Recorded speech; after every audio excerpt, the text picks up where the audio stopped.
This case starts quietly, but what unfolds next is anything but ordinary. A defendant already known to the court, new charges picked up on Christmas Day, and a courtroom struggling to balance public safety with mental health intervention. As tensions rise and facts come out, you'll hear statements that shock even seasoned judges. Stay with us, because what happens next raises serious questions about accountability, treatment, and where the system draws the line. All right, let's roll, nerds. A couple cases from Christmas, and so I wanted to approach him the bond. Where is he? In custody.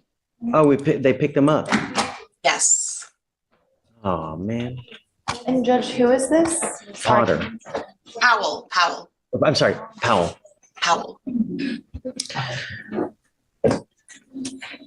The new cases are not the ones from there. No. He picked up two new cases. Yes, he picked up two new cases. Right. Remember, this is the gentleman that we got. He got really upset because one of the lawyers didn't appear, made statements, and nothing ever happened with that. But now he's picked up two new cases.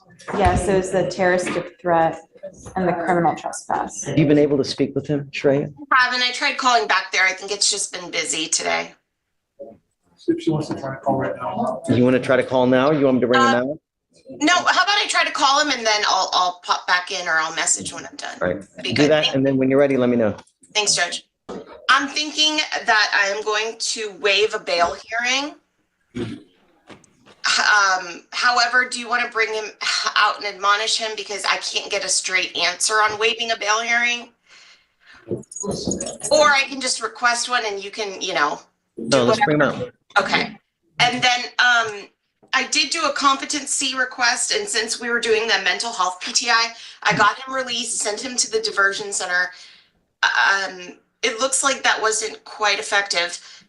And so if his bond stays as is, I can contact Helena to do the Well, hold on. Hold on. I don't know anything about where was the trespass, where was the terroristic threat. Well, hold on. Let's do it with him out here so he can hear it. Okay. But I don't know anything about the new cases, and if it was at the facility where he was supposed to be, is it a good idea to have him go back? It does look like it was at a church. At a church?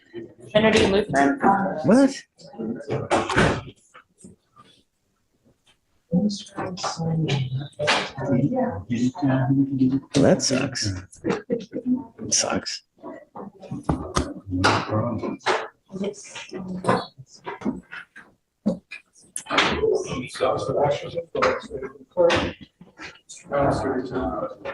Nice outfit, Judge.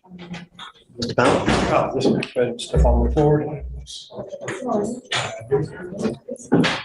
Are you sure? It looks different. He does. You shaved the beard. Yes, sir. You look so much younger. Really? Hi, Mr. Powell. Good to see you.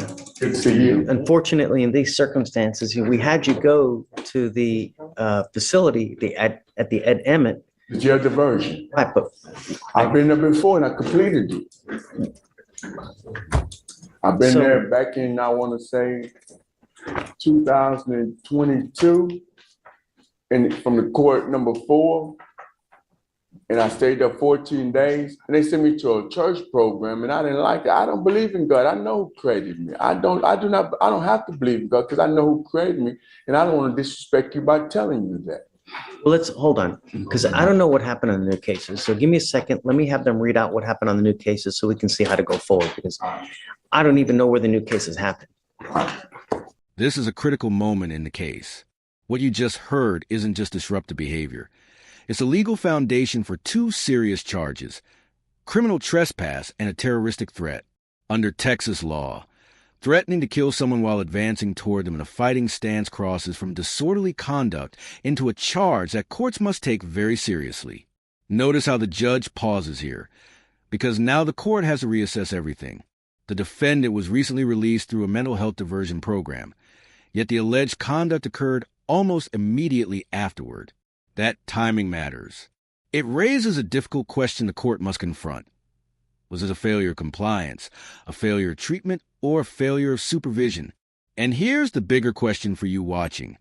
Should mental health diversion continue when public safety is clearly at risk?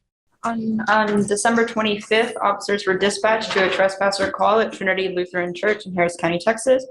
Upon arrival, officers observed the defendant sitting on the steps of the church, screaming obscenities and causing a disturbance. Complaining witness, a security guard employed by the church, advised officers that the defendant came to the church asking for food, and the complaining witness informed the defendant they were not giving out food that day and directed him to 2 nearby locations instead. Defendant became belligerent. Complainant stated the defendant threatened him, stating, "I see you don't have a gun, so if we fight, I'm going to kill you." As the defendant was threatening complaining witness, defendant was moving towards him in a fighting stance, causing complainant to feel fear of imminent danger. Complainant stated he told defendant 3 times to leave the location, but the defendant refused.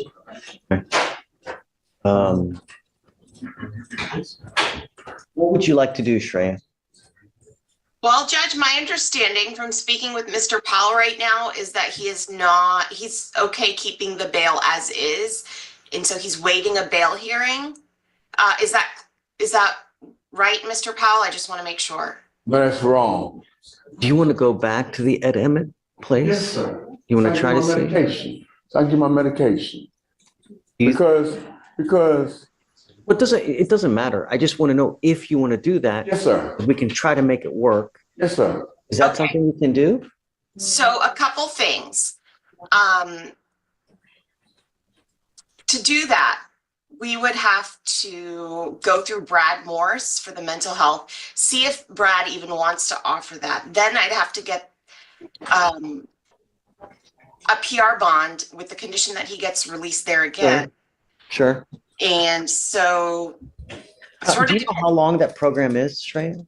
So, Judge, it actually could be 10 minutes or it could be 2 weeks. It just depends on the nature of how long they decide to keep him there. It looks like this time they kept him from the 18th until Christmas. I believe he was released on the Christmas Eve. And then this case occurred Christmas morning at about like 7 or 8 a.m. Okay. So let's see if we can try to make it work. I need a little bit of time. You know what? The devil created me, and I know that devil. I don't believe that for a second. Trespassing my creation, my creator's creation. So fuck you. Oh, okay. Thank you, Mr. Bell. Try to see if we can make it work. Yes. Okay. Reach out to Brad. And I think we may need something even more intensive, longer lasting. So Yes, reach out I to agree. Brad, see if there's something more intensive and longer lasting. And then I guess today's Monday, you want to set it for maybe Thursday? Yes. Is that the second, Judge? Yeah. You Yes. okay with that? Yes. Okay, let's do that. I'll reach out to him right now and I'll get on it. And then I'll find PC on both of you in the case. Okay. So, All right. Thank you, Judge. In the end, this courtroom didn't deliver a final punishment. It delivered a pause.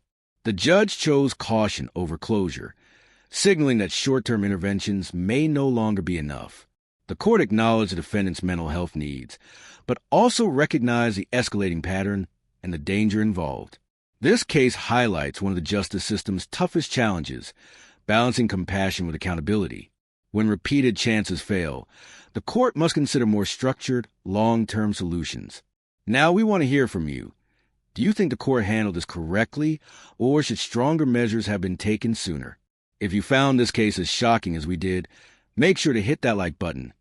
Share your thoughts in the comments, and don't forget to subscribe for more jaw-dropping courtroom breakdowns.